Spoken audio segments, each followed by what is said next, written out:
33절부터 41절까지의 말씀으로 갈보리에서 시작되는 하나님의 나라라는 제목으로 여러분과 함께 말씀을 나누고자 합니다.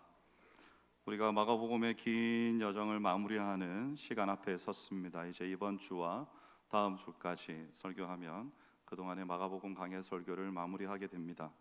마가복음 1장 1절이 하나님의 아들 예수 그리스도의 복음의 시작이라 이렇게 시작을 했습니다. 그리고 16장에 이르러서 예수님께서 제자들에게 만민에게 복음을 전파하라라는 말씀으로 명령을 하셨습니다. 마가가 복음으로 시작해서 복음으로 끝을 맺는 사복음서를 우리에게 들려주고 있습니다. 그런데 1장에서 선포된 가까이 온 하나님의 나라가 16장에서 제자들이 전해야 할 복음에서는 조금 달라져 있습니다. 아마도 조금 달라졌다기보다는 결정적인 차이가 있는 것으로 보입니다. 1장의 복음이 하나님의 구원 계획에 대한 선포였다면 16장의 복음은 마침내 이 땅에 세워진 하나님의 나라에 대한 증언이기 때문입니다. 자, 그렇다면 이 나라는 언제 어떻게 세워졌을까요? 하나님의 나라는 우리가 죽어서 가는 막연한 저 세상이 아닙니다. 예수님은 바로 이 땅에 그 나라를 세우기 위해서 오셨습니다. 빌라도가 예수님께 내가 유대인의 왕이냐라고 물었을 때 예수님께서는 내 말이 옳도다라고 대답을 하셨습니다. 그리고 십자가 위 죄패에는 유대인의 왕이라고 기록이 되었습니다. 사람들이 조롱하면서 마가복음 15장 32절에 보면 이스라엘의 왕 그리스도가 지금 십자가에서 내려와 우리가 보고 믿게 할지어다 하며 함께 십자가에 못 박힌 자들도 예수를 욕하더라 이렇게 말합니다. 역설적이게도 그들의 조롱 속에 진실이 담겨 있었습니다. 십자가가 바로 왕의 즉위식이었던 겁니다. 세상의 왕들은 화려한 왕관이나 또 금으로 된 호를 들고 즉위합니다. 그런데 우리 왕의 대관식은 좀 달랐습니다. 금 면류관 대신에 가시관을 쓰셨고 왕의 손에는 녹슨 대못이 박혀 있었습니다. 인류 역사상 가장 수치스러운 형틀인 이 십자가가 바로 예수님의 보좌가 되었습니다. 예수님이 십자가 위에서 나의 하나님 어찌하여 나를 버리셨나이까 라고 외치셨는데 이것은 단순한 절규가 아니라 시편 22편의 성취인데요. 이 시편이 고난으로 시작하지만 시편 22편 27절 28절에 보면 땅의 모든 끝이 여호와를 기억하고 돌아오며 모든 나라의 모든 족속이 주의 앞에 예배하리니 나라는 여호와의 것이요 여호와는 모든 나라의 주제심이로다 이렇게 선포합니다. 십자가에서 예수님이 왕으로 즉위하신 겁니다. 그런데 이 왕국은 세상에 전혀 상상할 수 없는 방식으로 세워졌습니다. 이렇게 왕으로 등극하신 예수님께서 하신 첫 번째 통치 행위는 놀랍게도 죽음입니다. 세상의 왕은 즉위와 함께 바로 권력을 행사하지만 우리 왕께서는 죽음을 통해서 자신의 통치를 시작하셨습니다. 그런데 바로 그 순간에 놀라운 일이 일어납니다. 성전의 성소 휘장이 위로부터 아래까지 찢어져서 둘이 된 겁니다. 이 휘장의 의미는 출애굽기 26장에 보면 하나님이 계신 지성소와 인간의 공간을 가로막는 아주 두꺼운 장벽이었습니다. 인간들의 위험을, 생명을 잃는 위험을 방지하기 위해서 막아놓은 것이었습니다. 그곳에는 대제사장이 1년에 한 번 어느 날 들어갔을까요? 대속죄일에 들어갔습니다. 또 이 휘장은 유대인과 이방인을 철저하게 구별하는 상징이기도 했습니다. 성전 안으로 이방인은 진입도 되지 않거니와 그리고 유대인만이 그리고 유대인들 중에서도 대제사장만이 그 휘장을 지나 하나님 앞으로 나아갈 수 있었기 때문입니다. 그러나 예수님께서 십자가 위에서 숨을 거두시는 그 순간에 하나님 스스로 그 장벽을 위에서부터 아래로 찢어버리셨습니다. 여러분, 우리가 주목해야 될 부분은 아래에서 위로가 아닌 위에서 아래로 이 휘장이 찢어졌다는 것입니다. 인간의 행위가 아니라 하나님의 주권적인 행동으로 이 사건이 일어나게 된 것이죠. 히브리서 기자가 여기에 대해서 10장 19절 20절에서 이렇게 말합니다. 그러므로 형제들아 우리가 예수의 피를 힘입어 성소에 들어갈 담력을 얻었나니 그 길은 우리를 위하여 휘장 가운데로 열어놓으신 새로운 살 길이요 휘장은 곧 그의 육체니라. 휘장이 곧 그의 육체입니다. 그 왕의 죽음이 역설적이게도 하나님께로 나아가는 길을 모든 사람에게 활짝 열어준 것입니다. 이제 중보자도 제사장도 성전 건물도 더 이상 필요 없습니다. 누구든지 예수 그리스도를 통해 직접 하나님 앞에 나아갈 수 있게 된 것입니다. 그래서 이 왕이 즉위하면 여러분 어떤 일이 발생합니까? 백성들이 마치 예수님께서 예루살렘 성에 입성하실 때처럼 백성들이 환호하고 만세를 외치는 것이 당연합니다. 그런데 예수님의 대관식에서 가장 먼저 터져 나왔던 환호는 제자들의 것이 아니었습니다. 모든 제자가 도망가 버린 그 자리, 예수를 십자가에 못 박는 임무를 수행했던 로마의 백부장이 예수님의 죽음을 보고 이렇게 외칩니다.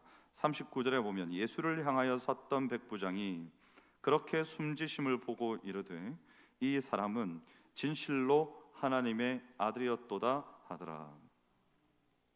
저는 이 말씀이 아마도 성경에서 예수 그리스도에 대해서 증언된 신앙 고백 중에 가장 위대한 고백이 아닐까 생각합니다. 제가 이렇게 말씀드리는 이유는 물론 우리가 기억하는 베드로의 신앙 고백이 있습니다. 주는 그리스도시요 살아계신 하나님의 아들이시니이다. 이 위대한 신앙 고백이 있지만 베드로는 예수님과 3년간 1년 365일 24시간 함께 있으면서 끝없이 잘못해서 혼나고 또다시 가르치시고 또다시 엉뚱한 짓을 하고 또다시 돌아와서 그 마음의 완악함을 꾸짖으시고 또다시 돌이키고 이런 과정들을 거친 다음에 비로소 그 신앙 고백을 할 수 있게 되었단 말입니다. 그런데 이 백부장은 예수님께 가르침을 받은 적도 없고 예수님과 동행하여 길을 간 적도 없으며 그로부터 어떤 감동도 받았던 적도 없는데 지금 바로 이 순간에 예수 그리스도의 마지막을 보고 그의 입에서 툭 튀어나온 신앙 고백이 그가 진실로 하나님의 아들이었도다 라고 고백을 했다는 겁니다. 이것이 의미하는 바는 세 가지 정도로 볼 수 있습니다. 첫 번째는 하나님 나라의 시작을 가장 먼저 알아보고 선포한 사람이 바로 이방인이었다는 사실입니다. 두 번째, 예수님의 죽음과 함께 성소의 휘장이 찢어졌는데 이스라엘과 이방인을 가르던 장벽이 무너지고 이제 하나님의 구원이 모든 민족에게 열렸음을 알려주는 겁니다. 하나님의 구원이 모든 민족에게 열렸다는 의미는 이제부터는 누구든지 예수 그리스도의 이름만 믿고 의지하면 하나님 앞에 나올 수 있게 되었다는 것을 의미합니다. 그리고 세 번째는 백부장이 예수님이 어떻게 죽으셨는지를 보고 고백한 것입니다. 예수님의 죽음의 방식, 즉 아무런 저항 없이 또 원수를 용서하고 하나님께 자신을 온전히 맡기는 그 모습을 보고 이분이 정말 하나님의 아들이시구나 라는 것을 깨달았다는 것입니다. 하나님 나라 첫 번째 백성의 환호가 유대인이 아닌 이방인의 입에서, 그것도 예수를 죽인 사형 집행자의 입에서 터져 나왔다는 것은 그 나라가 어떤 혈통이나 신분이 아닌 오직 믿음으로 들어가는 하나님의 나라임을 우리에게 나타내 보여주는 사건입니다. 이 왕의 대관식과 또 그 나라의 시작을 알리는 영광스러운 임무가 그렇다면 누구에게 주어져야 할까요? 당연히 가장 신임받는 최측근이어야 되지 않겠습니까? 우리가 사극을 보면 왕의 대관식이 열릴 때 이제 대신들이 그 품위대로 앞에서부터 뒤로 쭉 줄을 서가지고 천세 천세 천천세 외치면서 대관식, 왕의 대관식을 환영하지 않습니까? 만세를 외치는 것이죠. 그런데 예수님의 제자들은 모두 다 흩어졌습니다. 베드로마저 예수님을 부인하고 저주하면서 도망쳤습니다. 그 텅 빈 자리를 지킨 사람들이 누구였는가 하면 바로 여인들이었습니다. 마가가 15장에 이르렀어야 비로소 막달라 마리아, 작은 야고보와 요새의 어머니 마리아, 살로메와 같은 이런 여인들의 이름을 구체적으로 기록하기 시작합니다. 그들은 예수님의 십자가의 죽음을 지켜봅니다. 그분의 시신이 어디에 묻히는지 끝까지 확인합니다. 그리고 안식 후 첫날 가장 먼저 무덤으로 달려갔습니다. 여러분, 이 여인들의 믿음을 한번 보십시오. 여인들만 달려갔단 말입니다. 그러면 돌은 누가 굴립니까? 이 여인들이 달려가면서 달려가면서 자기들끼리 얘기합니다. 그런데 돌은 누가 굴리지? 이러면서 그냥 달려가는 거예요. 제가 이 모습을 본문에서 읽으면서 참 우리 수봉산 교회 성도님들하고 닮았다, 그런 생각을 했습니다. 이게 뭐 잘 될지 잘 되지 않을지 목사님 한번 해보죠. 그냥 이렇게 그냥 믿음으로 그냥 밀고 나가시는 분들의 모습을 많이 닮았다는 생각을 했습니다. 자기가 연약한지 어떤지 힘이 있는지 없는지 이런 것은 전혀 관여치 않고 가서 예수님을 뵈야 되겠다는 생각으로 달려간 겁니다. 부활하신 예수님을 그래서 처음으로 만나는 영광을 얻은 사람도 바로 막달라 마리아였습니다. 그런데 여기서 우리가 다소 충격적인 장면을 목격하게 되는 겁니다. 당시 사회에서 이 여성의 증언이라는 것은 법적인 효력이 전혀 없었습니다. 사람들이 믿어주지 않는다는 말입니다. 그래서 제자들이 마리아가 전하는 부활의 소식을 듣고도 믿지 않았습니다. 엠마오 도상에 제자들이 와서 말을 했을 때도 마음에 확신하지 않았습니다. 그들은 여자의 말이나 사회적으로 힘없는 사람들의 말을 무시한 겁니다. 예수님이 이 제자들과 3년 동안 함께 하시면서 바로 그들의 그 믿음 없음, 그리고 그 마음의 완악함을 그래서 그렇게 꾸짖으신 겁니다. 제자들이 여전히 세상의 기준으로 하나님의 일을, 사람을 판단하고 있었던 것입니다. 그들은 예수님과 함께 3년을 지냈지만 여전히 하나님 나라의 가치관을 이해하지 못했습니다. 하나님의 나라가 이렇게 세상에 보기에는 연약하고 보잘것없는 사람들을 통해서 그 위대한 소식을 전파하는 나라라는 것이 오늘 말씀을 통해서 우리에게 전해지는 겁니다. 세상의 힘과 권위가 아니라 가장 낮은 자의 그 마음의 순전한 믿음, 그리고 사랑, 그것을 통해 역사하시는 하나님의 역설이 여기에 숨어 있는 겁니다. 자, 여러분, 오늘 마가복음이 우리에게 아주 근본적인 질문을 던집니다. 우리는 어느 나라의 백성으로 살아가고 있습니까? 우리가 세상 나라와 하나님 나라 사이에서 서 있습니다. 세상 나라는 더 높은 곳을 향해 오르라고 우리에게 말합니다. 더 강해지고 더 많이 가지라고 말합니다. 세상은 십자가에서 내려와서 우리가 너의 능력을 보고 믿게 하라고 우리에게 계속해서 조롱합니다. 그래서 능력을 보여주고 승리를 증명하고 성공을 과시하라, 이렇게 우리에게 말합니다. 그런데 오늘 우리가 본 하나님의 나라는 가장 낮은 곳, 십자가에서 시작됩니다. 가시관을 쓰신 왕이 계셨고 이방인의 고백이 있었고 연약한 여인들의 증인으로 세워진 그런 나라입니다. 그래서 이번 주에 우리가 우리의 십자가를 지기 위해서 저는 여러분들과 함께 다음과 같은 적용들을 해보고자 합니다. 첫 번째는 직장에서 내가 옳다라는 십자가를 내려놓자는 것입니다. 여러분 혹시 회의 시간에 자신의 의견이 받아들여지지 않을 때 어떻게 반응하십니까? 후배나 혹은 동료들이 여러분의 조언을 무시한다고 생각이 들 때 어떤 감정이 드십니까? 세상의 나라는 당신이 옳다는 것을 증명하라고 말합니다. 그러나 하나님의 나라는 십자가를 지고 낮아지라고 말합니다. 이번 주에 우리가 옳다는 것을 증명하려는 욕구를 한번 내려놓는 주간이 되면 좋지 않을까 생각해 봅니다. 상대방의 말을 끝까지 경청하고 그의 관점에서 이해하려고 노력하고, 아마도 이것이 우리가 우리의 일터에서 십자가를 치는 아주 좋은 그리고 겸손한 방법이 아닐까 생각합니다. 그리고 두 번째는 우리의 가정에서 인정받고 싶은 십자가를 내려놓자는 것입니다. 배우자나 여러분의 자녀가 여러분의 수고를 알아주지 않을 때 여러분 어떻게 반응하십니까? 혹시 내가 얼마나 힘든지 알아? 왜 나만 이렇게 억울한 거지? 이렇게 호소하지는 않습니까? 세상의 나라는 당신의 희생을 인정받으라 라고 말합니다. 그러나 하나님의 나라는 아무도 보지 않아도, 아무도 인정하지 않고 알아주지 않아도 사랑하라고 말씀합니다. 여러분, 저는 그래서 여러분에게 아주 담대하게 확실하게 장담할 수 있습니다. 여러분이 언제 어디서 무엇을 하시든지 인정받으려 하지 마시고 드러내려 하지도 마십시오. 그러면 하늘에서 상이 클 겁니다. 그게 제가 여러분들에게 드리고자 하는 세 번째 이야기입니다. 교회에서 여러분의 삶의 자리에서 보이는 섬김에서 보이지 않는 섬김으로 여러분의 영적인 위치를 변경하라는 것입니다. 예수님께서 말씀하시기를 오른손이 하는 것을 왼손이 모르게 하라. 기도할 때에는 은밀한 골방에 들어가서 내 하나님 앞에 기도하라. 이렇게 말씀하셨습니다. 그래서 여러분이 만약에 교회에서 어떤 일을 하신 다음에 제가 이 일을 했습니다. 제가 이런 수고와 절차들을 통해서 결국은 일을 이렇게 이루어냈습니다 라고 여러분이 말을 하게 되면 많은 사람들이 박수를 쳐줄 겁니다. 그런데 그분에게 하늘나라에서의 상은 없을 겁니다. 예수님께서 말씀하셨습니다. 그는 이미 자기가 받아야 될 상을 받았느니라.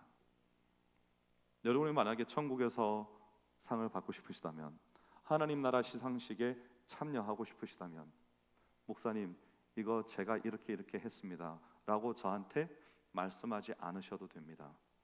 여러분들끼리도 저거 내가 했어, 저거 우리 애가 했다, 얼마나 고생했는지 알아? 라고 말을 해버리는 순간 하늘나라의 상은 없어지고 이 땅에서 박수를 받는 것으로 끝나는 겁니다. 여러분, 하나님 나라에서 상 받는 게 참 힘들죠. 아유, 그래서 어떻게 상을 받나, 입이 근질근질해 죽겠는데 그런 고민이 되시죠. 걱정하지 마십시오. 그 일에 모범을 보이신 분이 먼저 그 길을 가셨습니다. 아들 독생자 예수 그리스도의 십자가의 길입니다. 아무도 알아주지 않았습니다. 아무도 박수 쳐주지 않았습니다. 조롱하고 핍박하고 그 자리에서 내려와 보라, 그러면 내가 메시아인 줄 믿겠노라고 그에게 욕했습니다. 돌을 던지고요, 침을 뱉었습니다. 그런데 홀로 그 길을 가신 겁니다. 왜 그 길을 가셨을까요? 그렇게 핍박하고 조롱하는 그 백성들을 사랑하시기 때문에 그 길을 가신 겁니다. 그래서 여러분, 우리가 억울한 일을 당할 수 있습니다.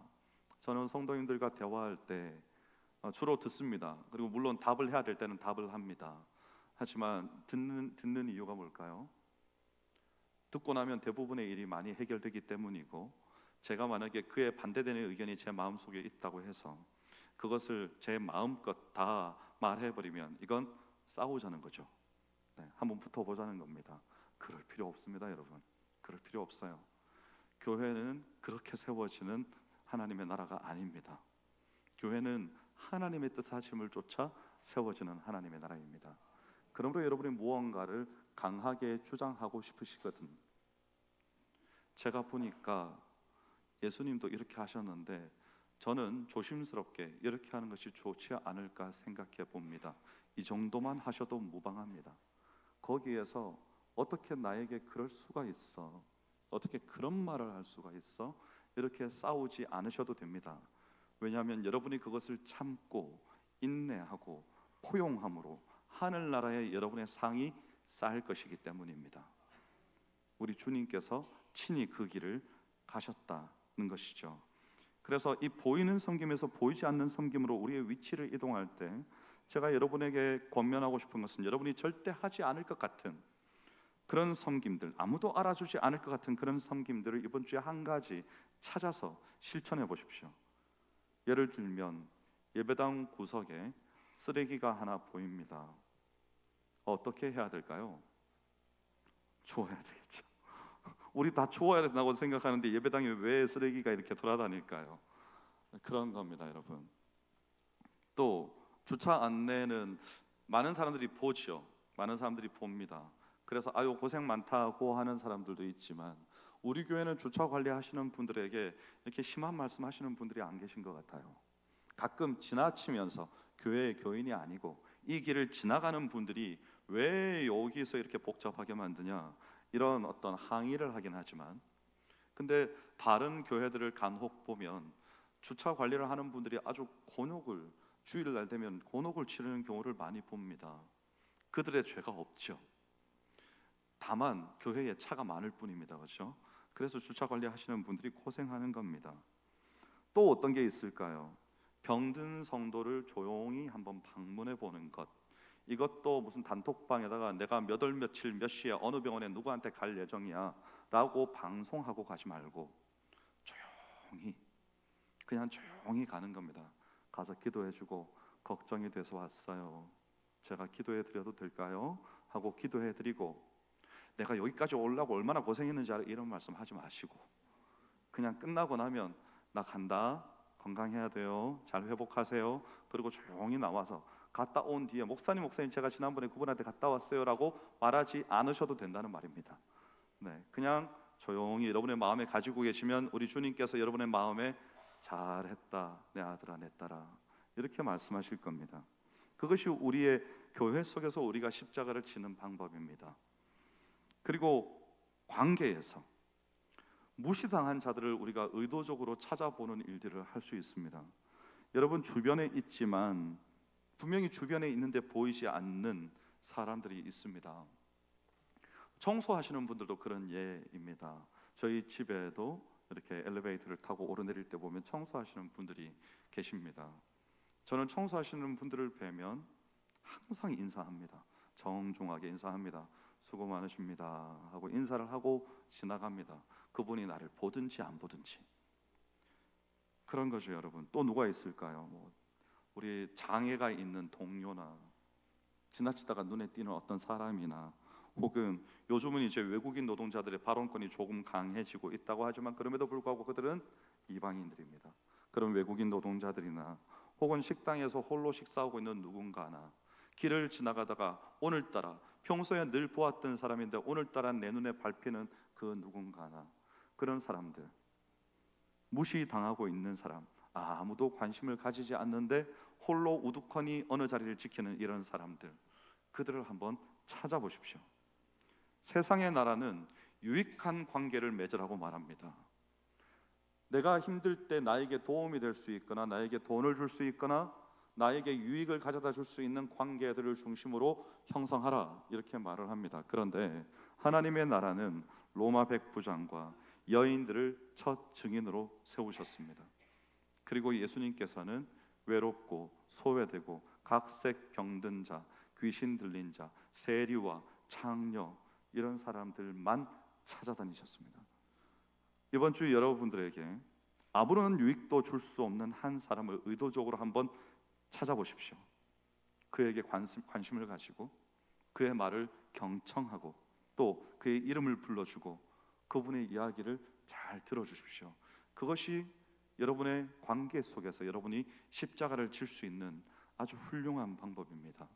만약에 여기 있는 우리 모두가 지금 제가 말씀드린 이런 것들을 실천해낸다면 여러분 우리 교회가 얼마나 아름다운 교회가 될지 상상이 되십니까?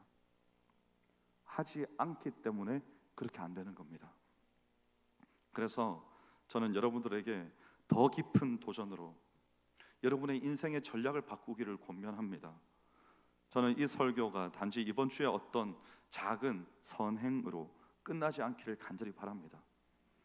하나님이 우리 인생의 전략 자체를 바꾸기를 원하시는데 한번 돌아봐야 됩니다. 나의 인생은 지금 어디를 향해 달려가고 있나? 10년 후에 20년 후에 나의 모습은 어떤 모습일 것인가?